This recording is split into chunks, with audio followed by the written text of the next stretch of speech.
It was Isla's 23rd birthday, and the only gift she had received was a double shift and a bruise on her hip from a drunk patron shoving past her. "Move it, Omega!" The tavern owner, a sweaty beta named Gorm, bellowed from the bar. "Table 4 needs ale. Stop daydreaming." Isla flinched, clutching the heavy tray of mugs tighter.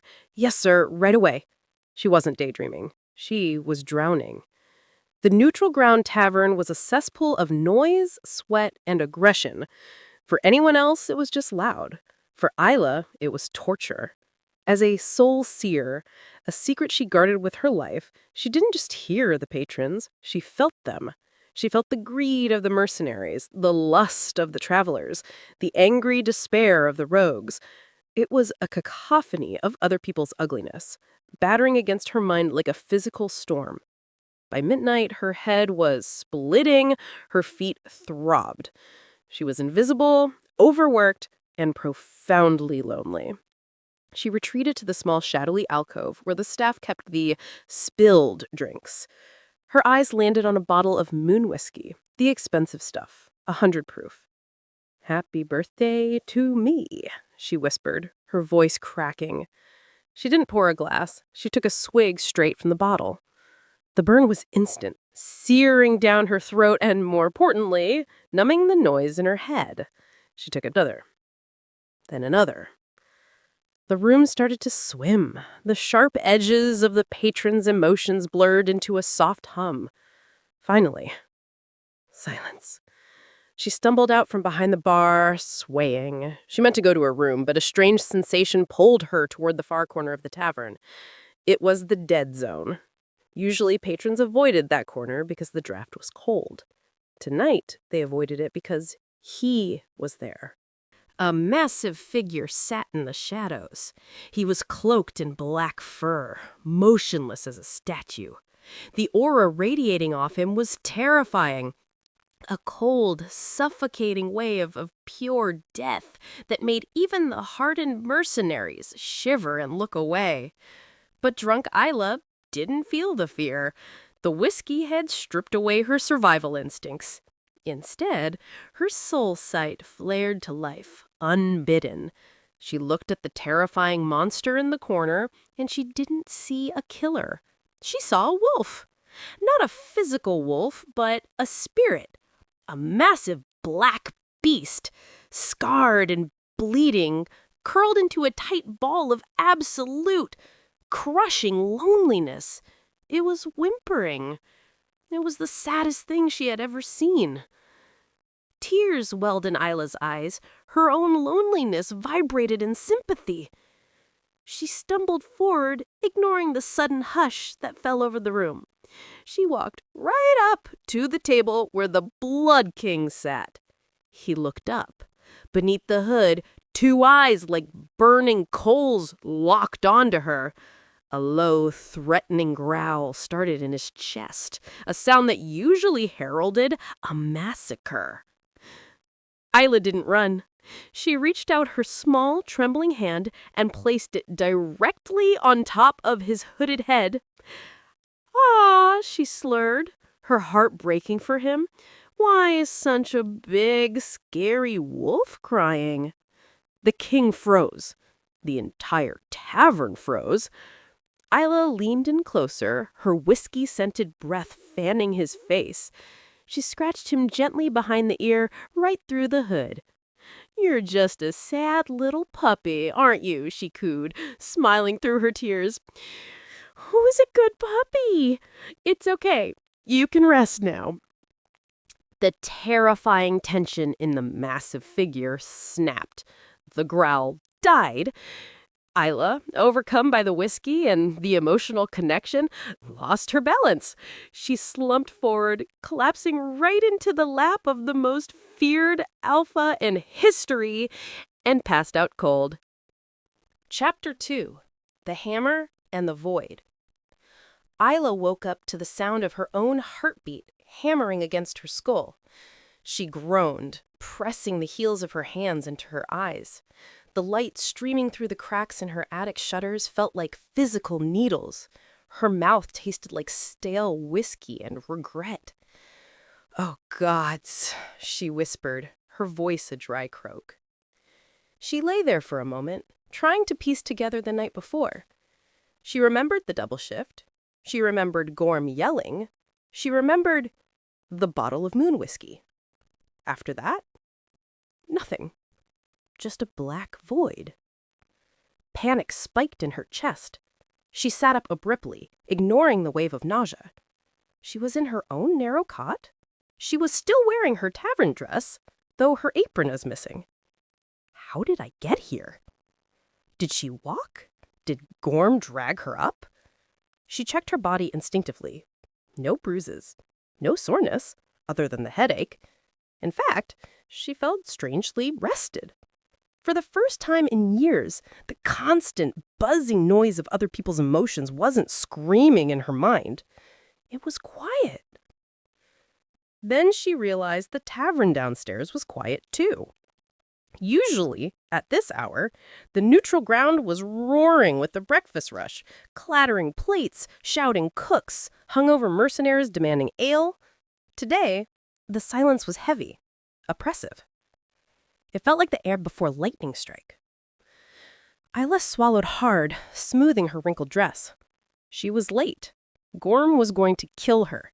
She shoved her feet into her worn boots and hurried toward the door, unaware that she was walking into a nightmare.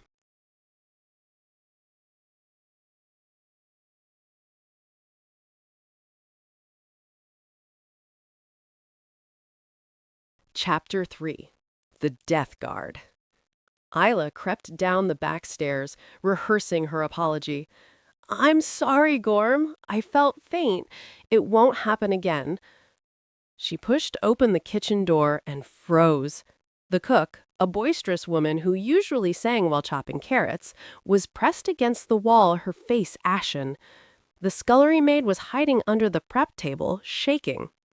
Isla's soul sight, usually dampened by her hangover, flared to life. The air in the tavern wasn't just quiet. It was saturated with terror. Pure, undiluted, primal terror. "Isla," the cook hissed, her eyes wide. "Get back upstairs. Hide." "What? Why?" Isla whispered. "The Death Guard," the cook choked out. "They've surrounded the building. No one leaves." Isla's blood ran cold. The Death Guard were the personal executioners of the Alpha King. They didn't visit taverns. They raised them. Before she could turn back, the swinging doors to the main taproom burst open. Gorm stood there, sweating profusely. "You!" Gorm pointed a shaking finger at Isla. "Get out here, now!" Isla's legs felt like lead. She walked into the main room. It was a sea of black armor. Soldiers with faces hidden behind iron masks lined the walls, their hands resting on the hilts of dark blades. The patrons, hardened criminals and warriors, were kneeling on the floor, heads bowed, not daring to breathe. And in the center of the room, standing amidst the wreckage of overturned tables, was the monster. Chapter 4. The Hunt. He was massive. He wasn't wearing the hood from the night before. He stood nearly 7 feet tall, broad-shouldered and terrifying. He wore black leather armor that seemed to absorb the light, and a heavy fur cloak made from the pelt of a midnight wolf. His face was a landscape of beautiful violence. High cheekbones, a sharp jaw, and a long, jagged scar running from his temple to his lip. But it was his eyes that made Isla's soul shrivel. They were red-rimmed, frantic, and burning with a madness that terrified her. He was hunting. He moved through the room with a predatory grace that was wrong for a man of his size. He grabbed Gorm by the collar, lifting the fat beta off the ground with one hand. He didn't speak. He leaned in and inhaled. He sniffed Gorm's neck, his upper lip curling in a snarl of disgust. He threw the man aside like a rag doll. "Not him," the Alpha King growled. His voice was a deep subterranean rumble that vibrated in Isla's chest. The scent is faint, but it is here. Vanilla and rain. Isla stopped breathing. Vanilla and rain? That was her soap, the cheap stuff she made herself. She tried to shrink behind a wooden pillar, praying to the moon goddess that she would turn invisible. The king turned. His head snapped toward her hiding spot with terrifying speed. His nostrils flared. Isla's soul sight hit her with the force of a physical blow. She expected to feel his rage. She expected to feel bloodlust. Instead, she felt a gaping, desperate need, a hunger so profound, so agonizing, it was like a starving man smelling bread. He locked eyes with her. The madness in his gaze paused, replaced by a sudden, intense recognition. "Found you," he whispered. Chapter 5. The Command. Isla couldn't move. She was a rabbit caught in the gaze of a wolf who had already eaten the rest of the forest. The king crossed the room, the death guards parted for him. The kneeling patrons scrambled out of his way on their hands and knees. He didn't rush. He stalked her. Every step of his heavy boots echoed like a drumbeat of doom. Thud. Thud. Thud. Isla backed up until her spine hit the rough wood of the wall. There was nowhere to go. He stopped inches from her. He cowered over her, blocking out the light, blocking out the room, blocking out the world. He smelled of iron, blood, and the cold wind of the mountains. Isla looked up, her whole body trembling. She waited for the blow.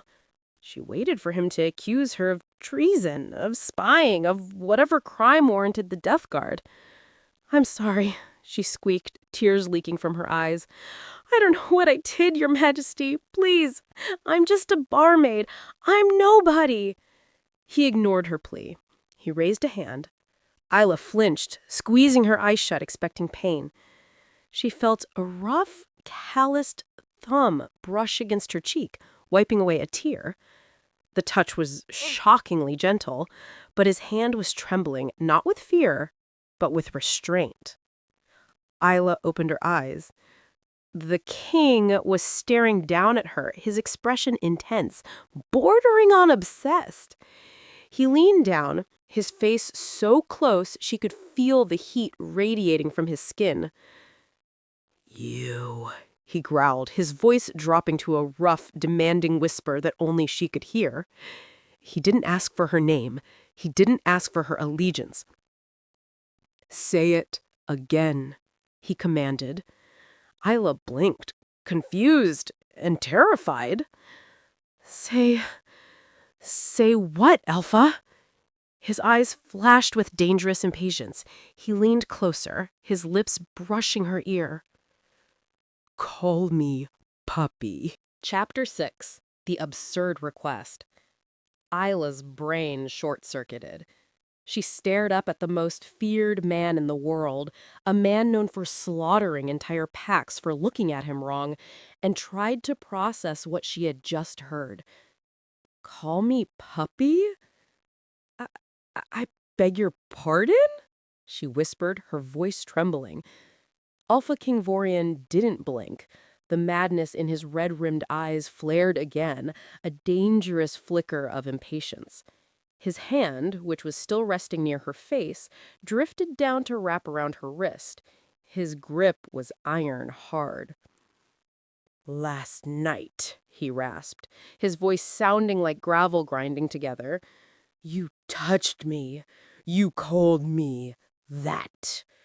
He squeezed her wrist, pulling her slightly closer until her chest brushed his armored chest.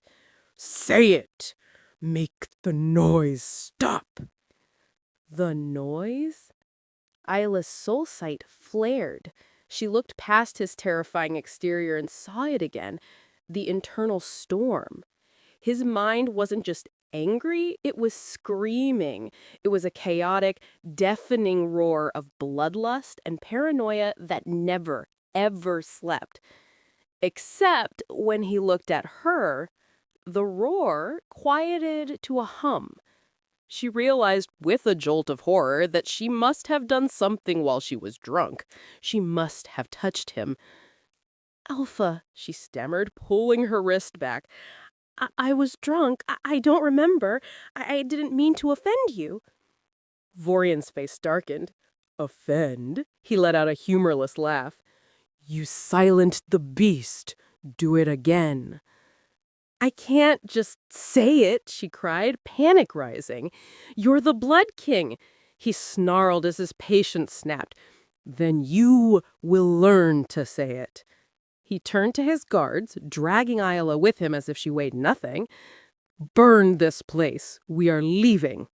Chapter 7. The Cage of Gold. Isla didn't even have time to grab her shoes. She was hauled out of the tavern and thrown not roughly, but efficiently onto the back of a massive black horse. Vorian mounted behind her, his arms caging her in. Behind them, the neutral ground tavern was already in flames. Vorian didn't look back. He didn't care about witnesses. He only cared that he had secured the one thing that made his brain quiet. The ride to the Obsidian Citadel took hours. Isla spent the entire time rigid with terror, the king's chest a solid wall of heat against her back. He didn't speak. He just inhaled. Every few minutes, he would bury his face in her hair and take a deep, shuddering breath of her vanilla scent, and she would feel the tension in his body uncoil slightly. It was terrifyingly intimate. They arrived at the Citadel, a fortress carved directly into a black mountain. It was a place of nightmares, spiked walls and dark towers. Isla expected the dungeons. Instead, she was marched through the grand halls, past gaping nobles and terrified servants, straight to the royal wing. Vorian kicked open a massive double door. The room beyond was opulent, but chaotic. Furniture overturned, claw marks on the walls, velvet curtains shredded. It was the den of a beast. Stay, he commanded, pointing to a pristine white chaise lounge in the center of the wreckage. It looked like the only thing he hadn't destroyed. Is this your room? Isla squeaked. It is our cage, Vorian growled. He locked the door and swallowed the key. Chapter 8. The First Night. The silence in the room was heavy enough to crush bone. Vorian paced. He moved like a caged tiger, back and forth, his eyes never leaving Isla.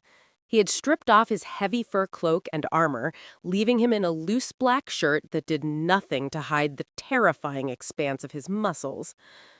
Isla sat on the edge of the chaise, hugging her knees. Please, she whispered, just tell me what you want. If you're going to kill me, just do it. Vorian stopped pacing. He looked at her, genuinely confused. Kill you? Why would I break the silence? He walked over to her. Isla flinched, shutting her eyes. He didn't strike. He knelt. The Blood King dropped to his knees on the floor in front of her. He was still huge, his head level with her chest, even while kneeling. Touch me, he demanded. He grabbed her hand and forced it onto his head, into his thick, dark hair. Isla's hand trembled violently. Like this? Like last night, he growled, closing his eyes. Scratch. Behind the ear. Isla swallowed hard. She moved her fingers, scratching gently, tentatively. A low, rumbling sound vibrated in Vorian's chest. It wasn't a growl. It was a purr, a deep, guttural sound of relief. His shoulders dropped 3 inches. His breathing slowed. Again, he whispered, leaning his head into her hand like a starved animal. Call me the name. Isla looked at the scarred, terrifying man melting under her touch. Her fear began to mix with something else. Pity. You're a good boy. You're a good puppy. Vorian let out a long, shuddering sigh. Yes, he breathed. And right there, Kneeling on the floor with his head in her lap, the king who hadn't slept in a decade fell asleep. Chapter 9. The Morning After. Again. Isla didn't dare move. She sat there for hours, her legs cramping, her hand resting on the sleeping king's head. He slept like the dead, deep, motionless, and silent. For the first time, she saw his face without the mask of rage. He looked young, exhausted, but young. The scar in his face looked less like a threat and more like a wound. Her soul sight flickered. The screaming storm inside him was gone. In its place was a quiet, gray fog of exhaustion. He's just tired, she realized. He's so incredibly tired. Sunlight crept into the room. The door handle rattled. "Vorian," a sharp female voice called from the hall. "Open this door. The council is waiting." Vorian woke instantly. The transition was terrifying.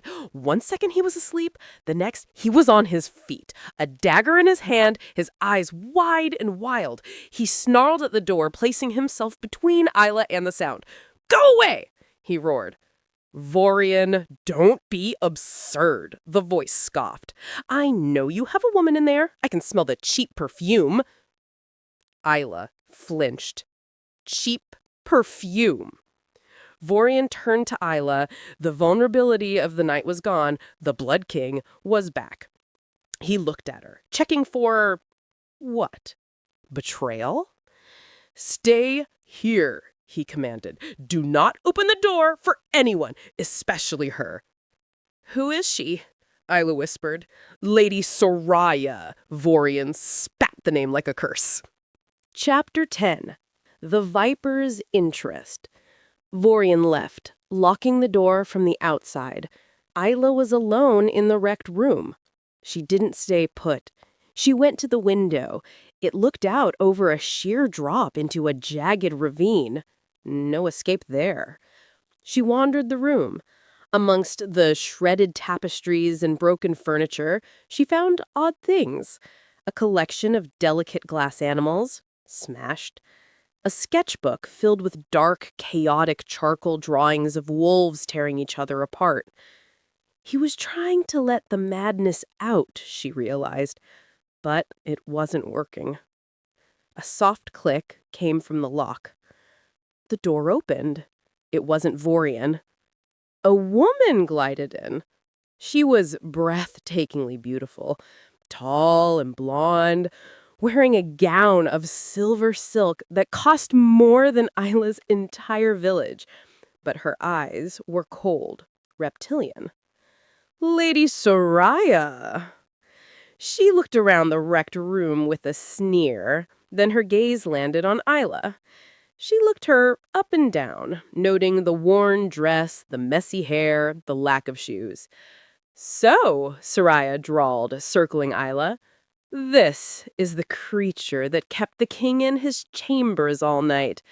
She stepped closer, sniffing the air. "You smell of fear. And vanilla. How quaint." Isla backed away. I'm just a guest. I mean, a prisoner. I didn't ask to be here." "Oh, I believe you," Soraya smiled, showing too many teeth. "Vorian has peculiar tastes. He likes to play with his food before he breaks it." She leaned in close. "Enjoy your time in the cage, little mouse. But be warned, Vorian breaks everything he touches. And when he's done breaking you, I'll be the one sweeping up the pieces."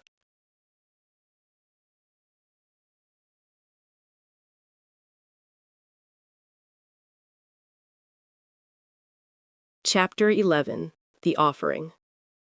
Isla spent the day terrified. Soraya's words, "He breaks everything he touches," echoed in her mind. When Vorian returned that evening, he looked worse than before. His armor was spattered with black blood. Rogue blood? and the chaotic noise of his emotions was deafening even from across the room. He slammed the door and leaned against it, breathing hard. He looked at Isla. The madness receded slightly, just at the sight of her. He reached into a pouch at his belt and tossed something onto the chaise lounge. It landed with a heavy, wet thud. "For you," he grunted. Isla crept closer. It was a severed ear, a wolf's ear, with a gold ring still pierced through it. Isla screamed, jumping back. "What is that?" Vorian looked confused. He picked it up. "It's a trophy, the Rogue Alpha. He insulted you. I killed him." He held it out like a cat presenting a dead mouse. "It is a gift." "I don't want an ear!" Isla cried, clutching her stomach. "That's horrible!" Vorian frowned, looking at the ear, then at her. He seemed genuinely baffled. "Women like gifts. Soraya likes gold. This has gold." "I'm not Soraya," she shouted, her fear momentarily forgotten in the face of his absurdity. I like normal things, like flowers or food or just not being kidnapped." Vorian stared at her. He tossed the ear into the fireplace. "Fine, no ears." He stalked toward her. Isla braced herself, but he just dropped to his knees again, exhausted. "Fix me," he commanded, closing his eyes. "Do the hand thing." Chapter 12. The Soul-Seer's Diagnosis. This time, Isla didn't just scratch. She looked. As Vorian settled under her touch, Isla let her soul sight drift deeper. She pushed past the noise of the madness, the surface-level chaos, and looked for the source. It wasn't just insanity. It was a wound. She saw a memory trapped in his aura, a young boy locked in a dark, cold cell. He was alone. He was screaming for help, but no one came. He learned that silence meant safety, and noise meant pain. His wolf had gone mad from isolation, not bloodlust. "You're lonely," Isla whispered, her hand stilling in his hair. Vorian's eyes snapped open. He grabbed her wrist, but not to hurt her. "What did you say?" "The noise in your head," Isla said, her voice trembling but sure. "It's not just rage. It's loneliness. Your wolf is howling because he's been alone in the dark for 20 years. Vorian stared at her, his defenses crumbling. No healer, no witch, no doctor had ever seen that. They all just saw a monster. "How do you know that?" he rasped. "I see it. I'm a Soul-Seer." Vorian should have killed her. Soul-Seers were dangerous spies. Instead, he pulled her hand back to his head, pressing it there. "Then see this. See that I need you. Don't stop." Chapter 13. The Failed Escape. Days turned into a week. The routine was bizarre. Vorian would leave to rule and terrify his kingdom, then return to Isla to collapse and be soothed. Isla wasn't tortured. She was fed the finest food, no more ears, dressed in soft silks Vorian had awkwardly ordered for her, and given free rein of the royal wing. But she was still a prisoner. One afternoon, while Vorian was in a war council, Isla found a service hatch in the pantry. It was small, but she was small. She shimmied through, dropping into a laundry chute. She landed in a pile of linens in the servants' quarters. Freedom! She grabbed a servant's cloak and kept her head down, rushing toward the courtyard gates. She was 10 feet from the exit when the alarm bells shattered the air. "The anchor is gone! Find her!" Vorian's voice, amplified by magic, boomed over the entire citadel. It wasn't an alert. It was a panic attack broadcast to the city. Guards swarmed. Isla was crabbed immediately. Vorian landed in the courtyard seconds later, having jumped from a tower balcony. He was terrifying, chest heaving, eyes wild, claws fully extended. He ripped Isla from the guard's grip. He didn't hit her. He crushed her into his chest, burying his face in her neck and shaking violently. "Don't leave," he choked out, his voice broken. "The noise came back. It came back instantly. Don't leave me in the noise." Isla stood there, wrapped in the arms of a monster who was shaking like a leaf, and realized she couldn't run. Not because of the guards, but because she was the only medicine he had. Chapter 14. The Flower and the Blade.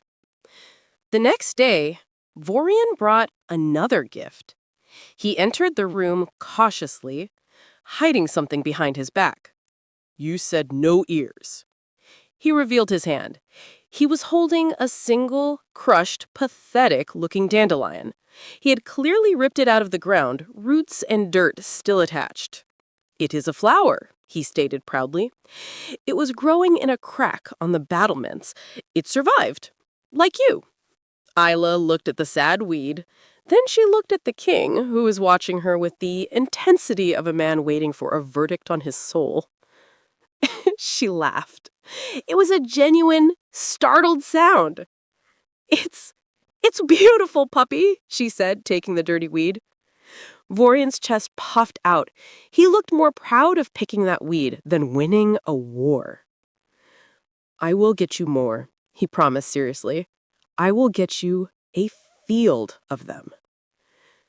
"Just one is fine," she smiled, putting it in a crystal goblet of water.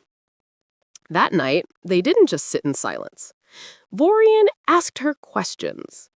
"What is your favorite food? Why do you smell like rain? Who hurt you?" And Isla told him. She told him about the tavern, about being invisible, about the noise of the world. "You are not invisible to me," Vorian said, his voice low. "You are the only thing I see." Chapter 15. The Invitation.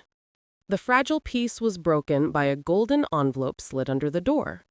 Vorian picked it up and growled. "The solstice ball." "What is it?" Isla asked. "A gathering of the high alphas. Soraya organized it. She knows I hate crowds. She knows the noise makes me feral."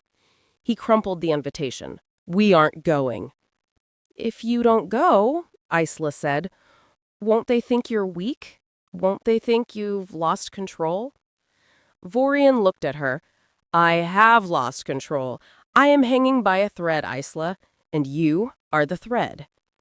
"Then take the thread with you," Isla said, surprising herself. Vorian froze. "You would go, with me, into a pit of vipers who want to kill you." "Better the vipers I can see than the ones hiding in the walls," she said. "Besides, if the noise gets too loud, I'll just scratch behind your ear." Vorian smirked, a real, rare expression that made him look devastatingly handsome. "If you do that in public," he warned, "I might just kill everyone else so I can keep you to myself." "Deal," she said. But as she agreed, she felt a cold spike in her gut. Soraya wouldn't just let them dance. She was planning something. Isla's soul sight could feel the trap closing in, even from here. Chapter 16. The Red Dress. The dress arrived in a box made of black velvet. Isla stared at it. It wasn't the soft pastel silks Vorian had clumsily ordered before. This was a statement. It was a deep, blood-red crimson, cut from a fabric that looked like liquid fire. "He chose it himself," the terrified seamstress whispered, pinning the hem. "He said you were too pale for pastel. He said you needed to look like a heartbeat." When Isla finally stepped out into the royal antechamber, Vorian was waiting. He wore formal black armor, polished to a mirror shine, a heavy cape of wool fur draped over one shoulder. He looked like the god of war. He turned and stopped. His eyes scanned her, starting from her bare shoulders, down the fitted bodice that hugged her curves, to the sweeping train of red silk. The air in the room grew heavy, hot. "Is it too much?" Isla asked, fidgeting. "I feel like a target." Vorian crossed the room in 2 strides. He didn't touch her, but he leaned down, inhaling her scent. "You are a target," he growled, his voice rough with possessiveness. "But wearing this, they will know that to touch you is to bleed." He offered her his arm. It was a stiff, formal gesture, but Isla saw his hand trembling slightly. "Stay close," he whispered. "If I lose your scent in the crowd, I will burn the hall down to find you." Chapter 17. The Lion's Den. The grand ballroom was a cavernous hall of gold and crystal, filled with the most powerful alphas in the kingdom. The noise was deafening. When the herald announced, "The Alpha King, Vorian Bloodbreaker," the silence was instantaneous. They walked in. The crowd parted like the Red Sea. Isla could feel the waves of terror rolling off the guests with her soul sight. It was suffocating. Fear, judgment, curiosity. Who is the girl? Is she his prisoner? Is she his whore? Isla gripped Vorian's arm tighter, her head spinning from the psychic assault. She stumbled. Vorian stopped. He didn't care about the staring crowd. He turned to her, blocking their view with his massive body. "Focus on me," he commanded, his voice low. "It's too loud," Isla whispered, pressing a hand to her temple. "Their emotions, it's screaming." Vorian did something shocking.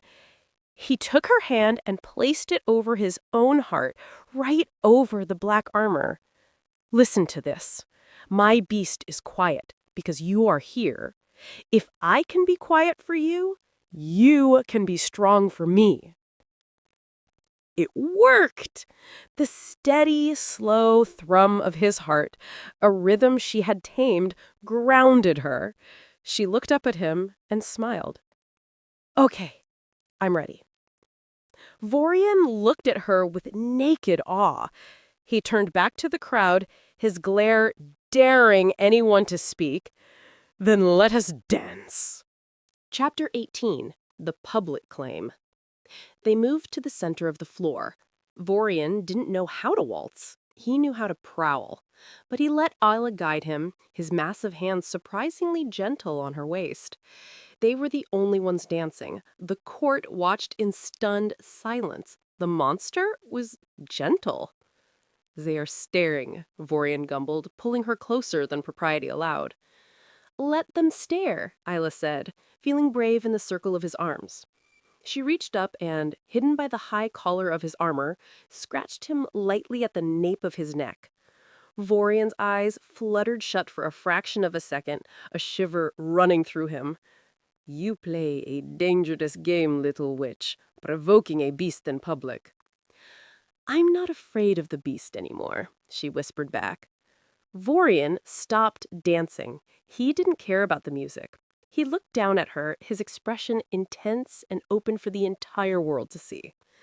"I declare, you are my anchor," he declared, his voice carrying through the silent hall. "Let it be known, this woman is under my personal protection.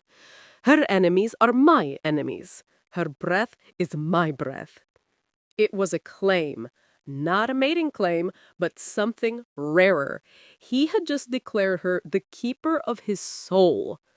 Lady Soraya, watching from the sidelines with a glass of wine, crushed the crystal stem in her hand. Her knuckles were white. Chapter 19. The Viper's Toast. The spell was broken by a slow, sarcastic clap. Soraya glided onto the dance floor, followed by a servant bearing a golden tray with 3 goblets. "Touching," Soraya drawled, her voice sharp as glass. "Truly, the beast and his pet." Vorian growled, stepping in front of Isla. "Leave, Soraya, before I remove your head." "Come now, Vorian," Soraya smiled, though her eyes were dead. "I come to make peace. I see now that she soothes you. For the good of the kingdom, I accept her." She picked up a goblet. "A toast to the king's anchor and to her colorful history." She looked at Isla. "Tell me, my dear, does the king know who your father was? Or did you forget to mention that you are the daughter of Cassius the Betrayer?" Isla froze. Her blood ran cold. It was a secret she had buried deep. Her father had led a failed coup years ago. Vorian stiffened. "Is this true?" He looked at Isla. I didn't know him," Isla stammered. "He died when I was a baby. I'm not him, Vorian, please." "Blood tells, my dear. But no matter. Let us bury the past." She picked up a goblet. "A toast to the king's anchor and to her colorful history. Tell me, my dear, does the king know who your father was? Or did you forget to mention that you are the daughter of Cassius the Betrayer?" Isla froze. Her blood ran cold. It was a secret she had buried deep. Her father had led a failed coup years ago. Vorian stiffened. "Is this true?" He looked at Isla. I didn't know him. He died when I was a baby. I'm not him, Vorian, please." Soraya laughed. "Blood tells, my dear. But no matter. Let us bury the past." She handed a goblet to Vorian and one to Isla. "To new beginnings." Vorian hesitated. He looked at Isla's terrified face. He saw her fear, but his soul sight wasn't like hers. He couldn't see the truth. But he wanted to trust her. He took the goblet. "To the truth," he said, and drank. Chapter 20. The Poisoned Mind. It wasn't a poison that stopped the heart. It was a poison that broke the mind. Specifically, it was Nightshade Frenzy, a banned substance that tore down mental shields and drove alphas into instant paranoid psychosis. The glass slipped from Vorian's hand, shattering on the floor. "Vorian?" Isla reached for him. He roared. It was a sound of pure, unadulterated agony. He fell to his knees, clutching his head. The noise, the screaming madness Isla had kept at bay, came rushing back 1,000 times louder, amplified by the drug. "The noise!" he screamed, clawing at the floor. "Make it stop!" "Vorian, look at me," Isla cried. He kneeled beside him. She tried to touch him, to use her gift. He shoved her away with a force that sent her sliding across the polished floor. He looked at her, but his eyes were no longer his own. The pupils were blown wide, consumed by black. He didn't see Isla. He saw a traitor. He saw a threat. "She poisoned him!" Soraya shrieked, pointing a shaking finger at Isla. "I saw her! She spiked his cup! The traitor's daughter has come to finish her father's work!" "No," Isla screamed. "Vorian, please, it's me! It's Puppy!" Vorian stood up. He was hyperventilating, the madness consuming him. He looked at the woman he loved, and the paranoia whispered that she was the source of the pain. She lied. She's the enemy. Kill her. He drew his sword. The sound of steel ringing filled the hall. "You," he snarled, not at Soraya, but at Isla. "You tricked me." He raised the blade. Isla didn't move. She looked at him with tears streaming down her face, her heart breaking not for her life, but for his. "I love you," she whispered. Vorian hesitated, the blade shaking in the air. The tiny fragment of him that was still puppy fought the monster. He couldn't kill her, but he couldn't be near her. "Get her out of my sight," he roared, the sound tearing his throat. "Banish her to the Roguelands. If I see her again, I will tear her apart." The guards grabbed Isla. She was dragged away, screaming his name as the Blood King collapsed into the madness, lost to the dark once more. Chapter 21, The Wasteland. The carriage door opened and Isla was shoved out into the mud. "By order of the king," the captain of the guards said, his voice muffled by his helmet. He didn't look at her. He threw a small pack of supplies at her feet, a loaf of bread, a water skin, and a small knife. "You are banished to the Roguelands. If you cross the border again, you die." The carriage rattled away, leaving her in the silence of the dead. The Roguelands were a nightmare landscape of twisted trees and gray fog. It smelled of rot and desperation. Isla stood up, wiping the mud from her ruined red dress, the heartbeat dress Vorian had chosen. Now it was just a target. She shivered, wrapping her arms around herself. She should hate him. He had thrown her away. He had believed the lie. But her soul sight, even here, was still connected to him by a thin, agonizing thread. She could feel the echo of his pain. He hadn't banished her because he hated her. He had banished her because the monster in his head told her she was the source of the noise. "You stupid, broken puppy," she whispered to the empty forest. A twig snapped behind her. Isla spun around, gripping the small knife. 3 pairs of yellow eyes glowed in the fog. Rogues, starving feral wolves who didn't care about titles or innocence. Isla was an Omega. She couldn't fight.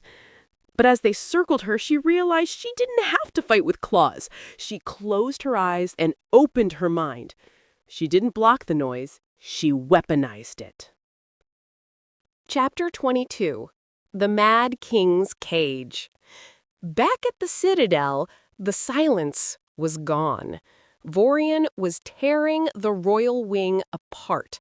The poison had burned away the last of his restraint. He was a hurricane of black fur and steel. He shredded the silk curtains because they smelled like vanilla. He smashed the furniture because it reminded him of her. He roared until his throat bled, trying to drown out the screaming voices in his head. "Where is she?" he howled, smashing a mirror. "Where is the quiet?" Lady Soraya stood in the doorway, flanked by a dozen guards. She looked pale. She had wanted him pliable. She hadn't realized that by removing Isla, she was uncaging a natural disaster. "She is gone, Vorian," Soraya said, her voice trembling slightly. "The traitor is gone. You are safe." Vorian stopped. He turned to her. His eyes were completely black, void of humanity. "Safe," he rasped. He lunged. He didn't shift. He just moved with supernatural speed. He slammed Soraya against the stone wall, his hand crushing her throat. "It is loud. Why is it so loud?" Soraya gasped, clawing at his hand. You need rest. Let me call the healers." He threw her to the ground. "Get out," he snarled, pacing like a trapped animal. "Get out before I eat your heart just to hear the silence." Soraya scrambled away, terrified. She realized then that she hadn't won the kingdom. She had locked himself in a room with a bomb, and she had just lit the fuse. Chapter 23. The Alpha of Empathy. In the Roguelands, the 3 wolves lunged. Isla didn't scream. She focused on the lead rogue, a mangy, scarred male. She shoved her consciousness into his. She didn't find evil. She found hunger, a desperate, gnawing pain in his belly that had driven him mad. "Stop," Isla commanded, not with an alpha voice, but with a soul voice. She projected a wave of calm and satiation directly into his mind. The rogue skidded to a halt, confused. The hunger pain vanished for a second, replaced with the sensation of a full belly. He whined, shaking his head. Isla reached into her pack and broke the bread in half. She tossed it to him. "Eat," she said softly. "You aren't a killer. You're just starving." The rogue looked at the bread, then at her. He shifted back into a human, a gaunt, dirty man who looked at her with awe. He ate the bread in 2 bites. "Who are you?" he rasped. "A witch?" "No," Isla said, tearing a strip of red silk from her dress to tie back her hair. "I'm the only one out here who bothers to listen." Within a week, Isla wasn't dead. She was leading. She had gathered a ragtag group of outcasts, rogues, runaways, broken wolves. She used her soul sight to heal their traumas and settle their disputes. She wasn't ruling through fear. She was ruling through empathy. But every night, she looked toward the black mountains of the citadel. She could feel the thread tension tightening. Vorian was breaking. Chapter 24. The Kingdom Burns. A month passed. The citadel was falling. Vorian had stopped ruling. He prowled the empty throne room, a feral beast in human skin. The nobles had fled. The servants were hiding. The kingdom was leaderless. Soraya tried to take control, but the neighboring packs smelled weakness. They were gathering at the borders, ready to invade. Soraya realized her mistake. A mad king was useless. A dead king, however, she could work with that. If Vorian died heroically in battle, she could rule as his grieving widow regent. She convened the remaining generals. "The king is lost to the madness," she declared, feigning tears. "He is a danger to us all. We must put him down like a rabid dog. It is a mercy." The generals, terrified of the monster in the throne room, agreed. "We will lure him out," she plotted. "We will open the gates to the invading armies. When he charges out to fight, we will shoot him in the back." It was a death sentence. Chapter 25. The Rumor. News travels fast in the Roguelands. Isla sat by a campfire, stitching a wound on a young rogue's arm, when a scout ran into the clearing. "Isla, news from the capital." Isla froze. "Vorian?" "The king is gone," the scout panted. "They say he's gone fully feral. Soraya has declared him unfit. She's opening the gates to the Northern Alliance tomorrow at dawn. She plans to let them slaughter him." The thread in Isla's chest snapped tight. She stood up. The heartbeat dress was tattered and muddy, but her eyes were fierce. She wasn't the terrified barmaid anymore. She was a survivor, and she realized something profound. She didn't just pity the monster. She loved him. "He isn't feral," she whispered. "He's in pain." She looked at her band of rogues, 20 wolves she had saved with kindness. "I'm going back," she announced. "To the citadel?" the gaunt man asked. "They'll kill you on sight, Isla. You're banished." "They're going to murder him," Isla said, her voice shaking with rage.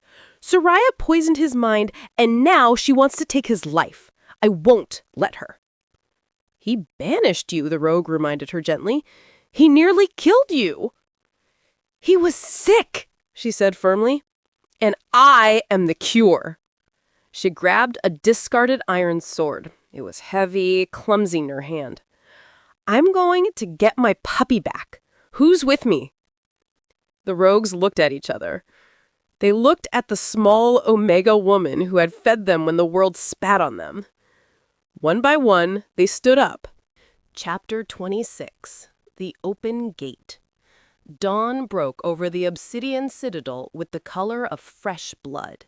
Lady Soraya stood on the high ramparts, wrapped in white fur, watching the horizon. Below, the massive iron gates that had held for centuries, were slowly creaking open. "It is done," she whispered to her general. "The Northern Alliance is approaching. When they breach the courtyard, release the king."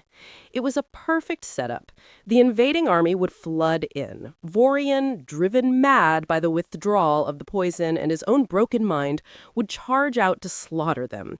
In the chaos, Soraya's archers, positioned on the roofs, would fill the mad king with arrows. She would be the grieving widow who saved the kingdom from a feral beast and a foreign invasion in one stroke.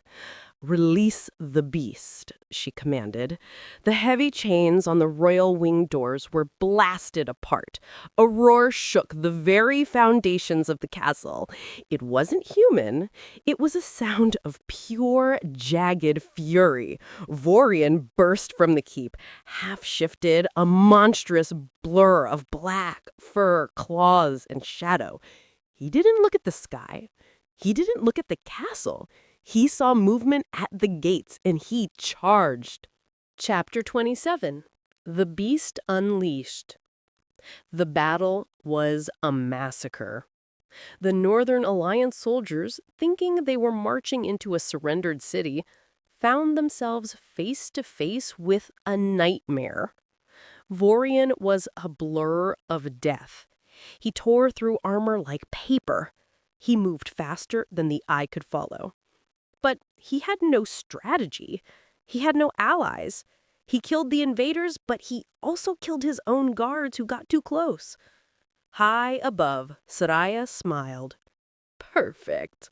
Look at him. He is a rabid dog." She raised her hand to signal the archers. "Wait until he is surrounded. Then end him." On the battlefield, Vorian felt nothing. The noise in his head was a white-hot scream. Every heartbeat was agony. He killed to try and silence the world. He didn't remember his name. He didn't remember his kingdom. He only knew that everything hurt, and he wanted it to stop. He was alone in a sea of enemies, bleeding from a dozen wounds he didn't feel, fighting a war he didn't understand. Chapter 28. The Ragtag Army. "Hold fire!" Soraya shouted, hesitating. A new force had crested the hill. It wasn't an army. It was a mob. Isla stood at the front of 20 ragged, dirty rogues. They had no armor.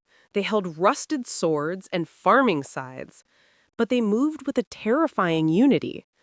Isla saw the battlefield. She saw the carnage. And in the center of it, she saw the massive, black, blood-soaked monster that was Vorian. Her soul sight hit her like a physical punch. His pain was so loud it made her knees buckle. He wasn't just fighting, he was screaming for death. "He's dying," she choked out. "He's trying to make them kill him." "Isla, we can't get through that," the gaunt rogue said, eyeing the battle. "We don't have to win," Isla said, gripping her rusty sword, though her hands shook. "We just have to make a path." She raised her voice. "For the king!" It was ridiculous. 20 rogues against an army. But they charged. They fought not with skill, but with the desperation of wolves who finally had something to protect. They cut a narrow, bloody wedge into the chaos, aiming straight for the center. Chapter 29. The Walk of Death. Isla broke through the line. She was now in the kill zone, a circle of empty space around Vorian where no soldier dared to step, because to step there was to die. Vorian stood in the center, panting heavily, blood dripping from his claws. He was huge. terrifying, and utterly lost. "Shoot her!" Soraya screamed from the ramparts. "Shoot the beast! Shoot the girl!" Arrows rained down. Isla didn't flinch. She didn't look up. She kept her eyes locked on Vorian. He spun around, sensing movement. He roared, crouching to spring. He saw a figure in a tattered red dress. To his madness, she was just another enemy, another source of noise. He snarled, his lips peeling back to reveal fangs. He prepared to tear her throat out. The entire battlefield went silent. The northern soldiers watched in horror. Soraya watched with glee. Isla dropped her sword. It clattered loudly on the stones. She walked forward. 1 step. 2 steps. "He's going to kill her," a soldier whispered. Vorian lunged. He stopped inches from her, his claws raised, his breath hot and smelling of copper. He was vibrating with the need to kill. Isla didn't cower. She didn't run. She reached up with her small, dirty hand. Chapter 30. Down, puppy. Vorian flinched as if she had struck him. He expected a blow. He expected a weapon. Instead, he felt a small, warm hand land gently on top of his blood-matted hair. The touch sent a shockwave through him. It cut through the red haze. It cut through the poison. It was a grounding wire, connecting him back to the earth. Isla looked into his wild black eyes. She poured every ounce of her soul sight into him. Not fear, not anger, but pure, overwhelming love. "Vorian," she whispered, her voice cutting through the screaming noise in his head like a bell. His claws hovered near her neck. He trembled, fighting the command to kill. Isla stepped closer, pressing her body against his armored chest, hugging the monster. She scratched him gently right behind the ear. "It's okay," she sobbed, tears streaming down her face. "I'm here. The noise is gone." She looked up at him. "Down, puppy." The command broke him. The black faded from his eyes, replaced by a stunning, heartbreaking gray. Recognition flooded in. He looked at the woman in his arms, the woman he had banished, the woman who had walked through hell to find him. A sound tore from his throat, not a roar, but a sob. The Blood King collapsed. He fell to his knees, wrapping his massive arms around Isla, burying his face in her stomach, and wept. He cried like a child, loud and broken, right there on the battlefield.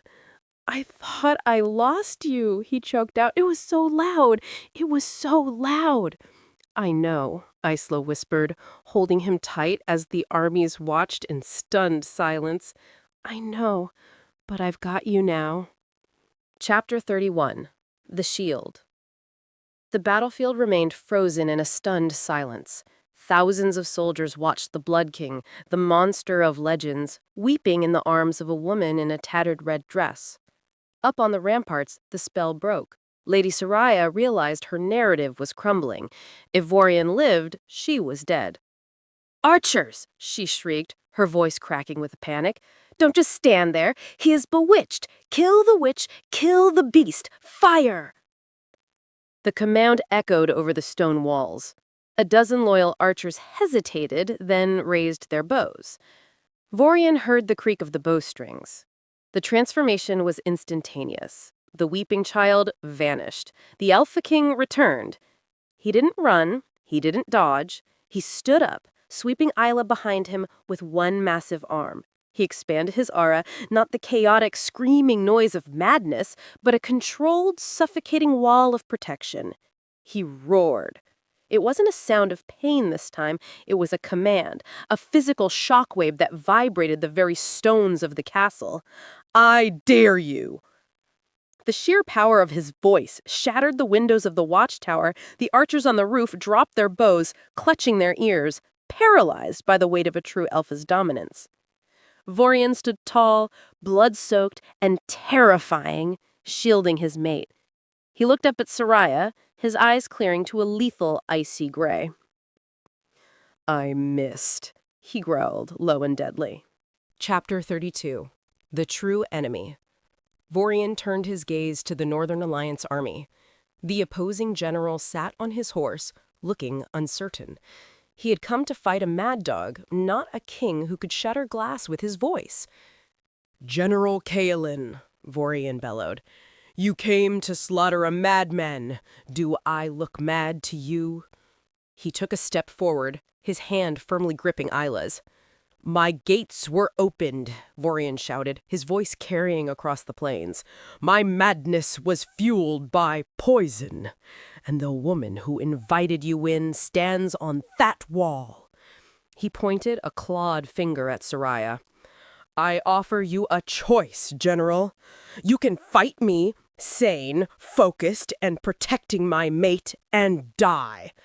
Vorian's eyes flashed. "Or you can watch me clean my own house." The northern general looked at the terrifying king, then at the trembling woman on the ramparts. He sheathed his sword. "We have no quarrel with a sane king," the general called back. "The Northern Alliance withdraws." Vorian nodded once. He turned back to the castle. He picked Isla up, cradling her against his chest as if she were made of glass. "Close your eyes, puppy. I have to be the monster one last time." Chapter 33. The Viper's End. Vorian didn't use the door. He kicked the main gates off their hinges. He stormed through the castle, carrying Isla. Servants fled. Guards threw down their weapons and knelt, pressing their foreheads to the floor. They could smell the difference. The chaos was gone. The king was back. He reached the throne room. Soraya was there, frantically trying to stuff gold into a sack. She looked up, terror draining the blood from her face. "Vorian," she stammered, backing toward the rear exit. I did it for the kingdom. You were sick. I was trying to save us." Vorian set Isla down gently on the steps of the dais. "Stay here." He walked toward Soraya. He didn't rush. "You poisoned my mind," he said, his voice calm and terrible. "You took away my silence. And then you sent her away." "She's a traitor's daughter," Soraya screamed, throwing a candlestick at him. He swatted it away like a fly. "She is my soul," Vorian snarled. He cornered her against the high windows and he said, "And you tried to kill her." "Please," Soraya fell to her knees. "I can help you. I know where the gold is. I know the secrets." "I don't want gold." He grabbed her by the back of her expensive silk dress and marched her to the open balcony overlooking the courtyard, where his army and the rogues were waiting. "This is the price of treason," he announced to the courtyard below. He didn't make a speech. He simply let go. Soraya's scream was short, cut off by the sudden stop at the bottom of the ravine. Vorian turned back to the room. He felt no joy, only the cold satisfaction of a threat removed. He walked back to Isla, his shoulders slumping. "It's done," he whispered. Chapter 34. The Scars of Silence. That night, the royal wing was quiet. Not the terrifying silence of the tomb, but the peaceful silence of rest. Isla sat on the edge of the massive bed. Vorian was kneeling on the floor between her legs, a basin of warm water and a cloth in his hands. He was cleaning the mud from her feet. "I hurt you," he said, his voice rough. He wasn't looking at her. He was staring at the bruises on her ankles from where the guards had dragged her away weeks ago. "You were sick, Vorian," Isla said softly, reaching out to touch his hair. He flinched away. "I banished you. I sent you to the Roguelands to die. I believed her over you." He looked up, his eyes haunted. "How can you look at me without hating me? I am a monster. I proved it." "You are a monster," Isla agreed quietly. Vorian froze, the pain in his eyes deepening. "You are a monster who cries when he's lonely," she continued, smiling gently. "You are a monster who picks weeds because he thinks they are flowers. You are a monster who needs a puppy." She grabbed his face in her hands, forcing him to look at her. "I don't love you because you're perfect, Vorian. I love you because you let me see the parts of you that are broken. And I love you because you came back." Vorian let out a shuddering breath. He dropped the cloth and buried his face in her lap, wrapping his arms around her. "I will spend the rest of my life earning this," he vowed into her dress. "Every single day. I will never let the noise touch you again." Isla scratched him behind the ear. "Just keep the bed warm, puppy. That's all I need." Chapter 35. The Coronation of the Soul. A month later, the great hall was restored. The red banners of the Blood King hung from the rafters, but next to them hung new banners, white silk embroidered with a single dandelion. Isla stood before the throne. She wasn't wearing the red dress of a target. She wore white and gold, looking like the dawn. Vorian stood before her, holding the crown. He looked healthy. The red rims around his eyes were gone. He slept every night, as long as Isla was touching him. He turned to the assembled court, the nobles who had sneered, the generals who had feared. "For years, I ruled with fear," Vorian's voice boomed.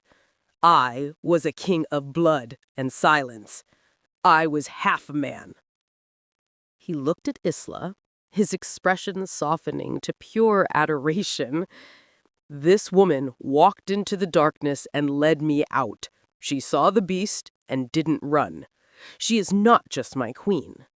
He placed the heavy crown on her head. "She is the keeper of the king's soul. Her word is my command. Her safety is your law." He knelt. In front of the entire kingdom, the Alpha King went down on one knee and kissed her hand. "Long live Queen Isla!" the court roared. Isla smiled, squeezing his hand. As the cheers washed over them, she leaned down and whispered so only he could hear. "Get up, puppy. You have a kingdom to rule." Vorian grinned, standing tall. "Yes, mistress." The monster was gone. The king remained, and he finally had his peace. Chapter 36. The King in the Garden. Peace was harder than war. Vorian sat in the newly planted royal gardens, glaring at a rosebush as if it were an enemy combatant. He held a pair of gardening shears awkwardly in his massive, clawed hand. "It's just pruning, Vorian," Isla called out from the picnic blanket a few feet away. She was reading a book, looking relaxed and radiant in a simple yellow dress. "It has thorns," Vorian grumbled, snipping a branch with unnecessary violence. "It drew blood. I should burn it." "If you burn my roses, you sleep on the couch," Isla sang out without looking up. Vorian froze. The most feared alpha in history, the breaker of armies, looked terrified at the prospect of the couch. He lowered the shears. "I will negotiate with the bush." It had been a year since the battle. The citadel wasn't dark anymore. Isla had filled it with light, noise, and life. The Death Guard now spent half their time escorting supply wagons to the Roguelands, which Isla had officially annexed as a protected territory. But Vorian was still Vorian. He was possessive, intense, and shadowed. He still checked the locks 3 times a night. He still growled at ambassadors who looked at Isla too long. He walked over to the blanket and flopped down, resting his head in her lap. He closed his eyes, inhaling her scent. The tension drained out of him instantly. "The noise is loud today," he whispered, admitting the struggle he still fought. Isla put down her book.